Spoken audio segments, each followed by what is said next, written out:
लोकतंत्र के मंदिर में इस तरह का जो बयानबाजी का कोई स्थान नहीं है, लेकिन क्या कीजिएगा, खासकर जो प्रतिपक्ष का जो पार्टी है और उसके नेता है, इस तरह का व्यवहार ही शुरू से रहा है, कोई बड़ी बात नहीं है।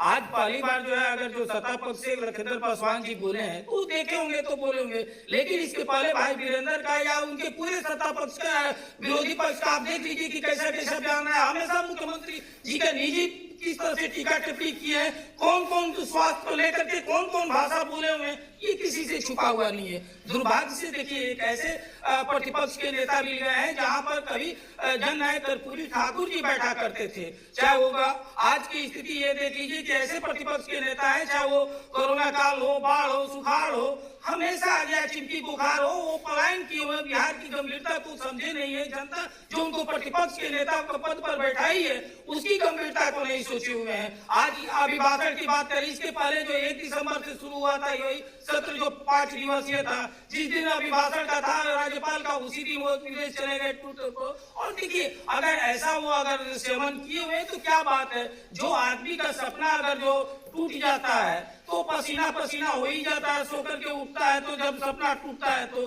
जो 18 नवंबर को जो शपथ लेने वाला था मुख्यमंत्री का, और वो सपना चकनाचूर हो गया, मान लीजिए प्रतिपक्ष का एक एमएलए से बच गया प्रतिपक्ष के पद पर, नहीं तो क्या स्थिति है। तो इन लोगों का इस तरह का व्यवहार और इस तरह का अगर ये कर रहे हैं तो इस तरह का जब इन लोगों का अपना शुरू से इस तरह का व्यवहार रहा है, विवादित करना है, किस तरह से पक्ष विपक्ष पर आरोप प्रत्यारोप लगना, निजा टीका टिप्पणी करना। भाई वीरेंद्र तो जग जाहिर है, या उनके दर्जनों ऐसे विधायक और सीनियर नेता हैं जो तरह तरह के टीका टिप्पणी करते हैं। अब आप भाषा की अगर बात करें तो लालू जी का किस तरह का भाषा रहा है ये किसी से छुपा हुआ है। हर कोई जान रहा है कि लालू जी का भाषा किस तरह से रहा है, मीडिया के प्रति वो किस तरह से बोलते हैं, सीनियर नेताओं के प्रति किस तरह से बोलते हैं, या अपने पार्टी के नेताओं को किस तरह से उनका व्यवहार रहा है लालू जी के, ये जग जाहिर है। तो खासकर राजद के और विपक्ष के नेता का उनका जो व्यवहार रहा है वो जग जाहिर है। कम से कम हमारे एनडीए के नेता जो भी है वो शिष्टापुर और संविधान के दायरे में बात करते हैं और गरिमा बनाए रहते हैं लोकतंत्र के मंदिर।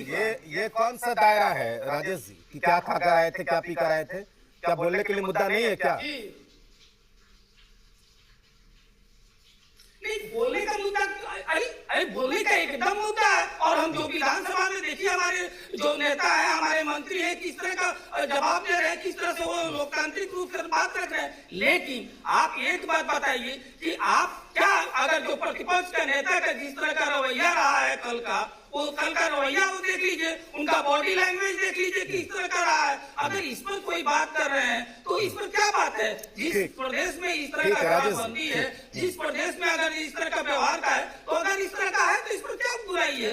अगर मतलब राजेश जी, मैं यही समझा, राजेश जी मैं तो यही समझा कि अगर आपकी तरफ से बोला जाए तो ठीक है, सामने तरफ से अगर बोल दिया जाए तो मर्यादा टूट रही है, कलंकित हो रही है, बिहार विधानसभा का अपमान हो रहा है, ये तो कैसे चलेगा ये राजेश जी, ये तो नहीं होगा ना।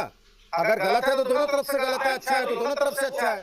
देखिए एकदम, लेकिन हम एक कोई भी बात जो अगर आज हम रोज आपके आकर के यहाँ डिबेट करते हैं हमेशा, और कल के डेट में हम आ रहे हैं इस तरह की हमारा ठीक से जबान नहीं निकल रहा है, पसीना छूट रहा है, कुछ ऐसा एक्टिविटी करके आए हुए, तो कोई भी हमारे जो पैनलिस्ट है वो बोलेगा जो हमारे साथ। क्या बात है राजेश जी, हमेशा आते हैं तो ठीक बोलते हैं, आज का आएंगे जवान